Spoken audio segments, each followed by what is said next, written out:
Suppose you want to talk to a person who is very fluent in English. Use this strategy, a very powerful strategy.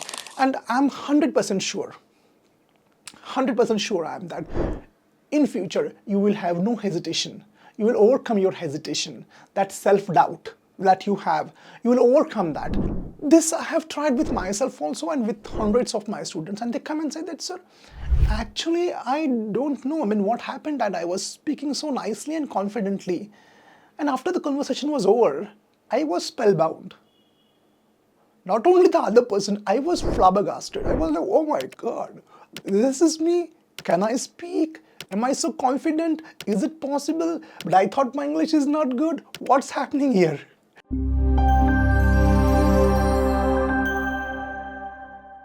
I can't speak to a fluent person. I can't speak with a person who is more confident. I can't speak with my boss. I get nervous. Sir, how to do this? This was the question which was asked to me by one of my students. Do you have the same problem? See, what happens is, many a times we want to talk in English. Because of our English, because we feel like our English is not good, vocabulary is not good, our accent is not good. That is another problem Indians have. They want American accent because of they doubt their pronunciation. Because of all these factors, when they go and talk to a person, or they want to talk to a person, they can't do that. And afterwards, they keep on thinking and keep on brooding that, oh, well, I wanted to talk, but I could not talk. So one of my students asked me this question, and he said that, sir, how to make a decision at this point? I know that I have to talk, but I can't. What to do? Sir, please help me out. And dear friends, namaste to you. My name is Sandeep Patil. If you believe that English improvement, communication skills is not about grammar, then watch this video. If you believe that your communication skills, your confidence is all about your psychology, and it's not about perfection, sentences and vocabulary, stay with this video. And most important thing, if you believe that communication skills, confidence, it's a slow process, it's a continuous process, watch this video. If you don't, and if you don't understand what I'm saying, if you want a translated video, this video is not for you. Please leave. I'm saying this politely, and you find a better video. In this video, on this channel, I give more emphasis on building the right psychology, building the right habits, and exposure therapy. Out of this, today, I'm going to talk about the right mindset, the right psychology, which is required to speak when you come across with a person who is very fluent. This method can be used for public speaking also. Many times we want to go on the stage and speak, we want to give presentations, but we don't do that. There is a 4-step method, which is very simple yet very powerful. This method I use for myself actually. What happens, dear friends, is, suppose you want to talk to a person and you don't talk. Why don't you talk? You think like, well, my English is not good. Well, my pronunciation is not good. Maybe I'll make a mistake and he may make fun of my English. Well, whatever is going on here, whatever you are thinking, that thinking is called as cognitive distortions. It is wrong, and we have to change that. Understand? This concept is called as self-disputation. Self-disputation, what is this concept? Understand? What happens is, sometimes someone comes to you and he criticizes you, or he talks something rubbish or garbage. Will you sit quiet? Not. Humans are very good in disputing. You will go and dispute with that person, right? With whatever the person is, friend or your foe, your enemy. But we are not good in disputing with ourselves, with our mind, with our thoughts. When such thoughts come to your mind, like, well, I'm not good, if I make a mistake, well, my pronunciation, all these regular thoughts that come to you, what do you do is you accept those thoughts and you don't debate with them. You don't dispute those thoughts. And here is the problem. And what we do is we just accept those thoughts. Means what? Your thoughts come and abuse you, and you are like, okay, abuse me. Nothing else. So you quietly suffer and you agree, you accept, because you feel like, because these are my thoughts, they are true. That's the mistake you are doing. Don't do that. All your thoughts are not true. And I will tell you how to dispute with those thoughts clearly, with a very rational mind. We want clarity when we think. I'll give you a 4-step process. Suppose you want to talk to a person who is very fluent in English. Use this strategy, a very powerful strategy. And I'm 100% sure, 100% sure I am that in future you will have no hesitation. You will overcome your hesitation, that self-doubt that you have. You will overcome that and you will go and talk confidently with that person. And one more thing will happen.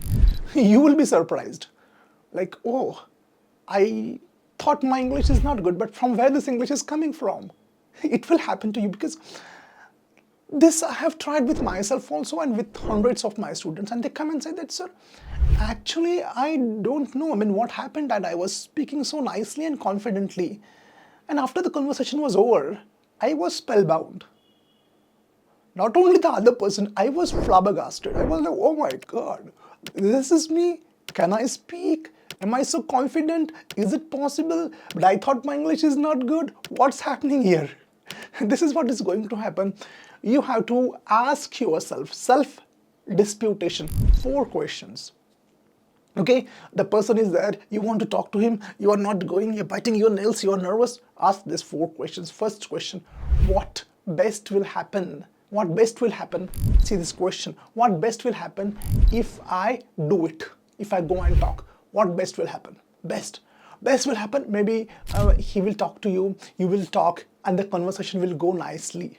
All well, all hunky-dory. That will happen, right? Second question asked, what best will happen if I don't go and speak? Okay, what best will happen if I don't go and speak? What best will happen? Well, one best thing will happen, that you will not be disturbed emotionally, and that's all. That's the best thing that can happen, is you will be in the safe zone, and that's all. What else is going to happen?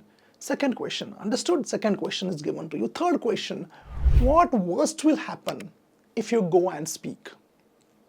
What worst will happen? Well, I will make some mistakes and he will maybe, usually people don't laugh at your English. They will try and correct you, or they will change the language, right? What worst will happen? This will happen. And you will feel bad about yourself. You will feel like, oh, I did not do well. Okay, I think beyond that, nothing else will happen. You will not die, right? No. So that is the worst thing that can happen. And fourth thing is, what worst will happen if you don't do it? Oh, what worst will happen if you don't do it? Well, worst will happen is you will lose your confidence. Worst will happen is you will self-doubt. Worst will happen is you will not build your communication skills. Worst will happen is because of that, you will not get a better job, better growth, better prospect, better standard of living. Oh my God, look at this. Look at this. The fourth question, now you got the clarity. The fourth question, and the answer to this question is giving you the clarity, and the clarity is, oh, no. You have to take something. You have to do it, because what worst will happen if you don't do it? Lot of worst things will happen. So now what you're going to do? Now you got the clarity. What best will happen? If you do it, what best will happen? If you don't do it, what worst will happen? If you do it, what worst will happen? If you don't do it, oh, got the clarity? Now you have to decide. Now you have to decide. And if you are a person who is wise, and if you are a person who knows what is right, what is wrong, what is helpful, and what is unhelpful for you, I think you can make your decision. And that's all, dear friends. In this way, you have to go and decide. This strategy of 4 questions you can apply for talking to a person one-to-one. You can apply while public speaking, while giving a presentations, anywhere where you are scared of. You will get the clarity. That's all. What do you think? Go and apply this. Next time, when you are in a dilemma, ask yourself, dispute yourself. Don't accept all those negative, irrational, and distorted thoughts. Go and dispute with yourself, because guys, your own thinking is a problem. You have to fix it. No one else is going to come and go inside your head and fix your thinking. No one is going to do it. Same thing is with me also. No one is going to come and fix my thinking, because it's we have to fix our thinking, and our English communication is a thinking problem, not a grammar problem. I repeat, English communication weakness is a thinking problem and not a grammar problem. Hope you enjoyed. And again, thanks a lot. Namaste, take care, and bye-bye. Go and apply this. Most important. Go and apply this. Thank you.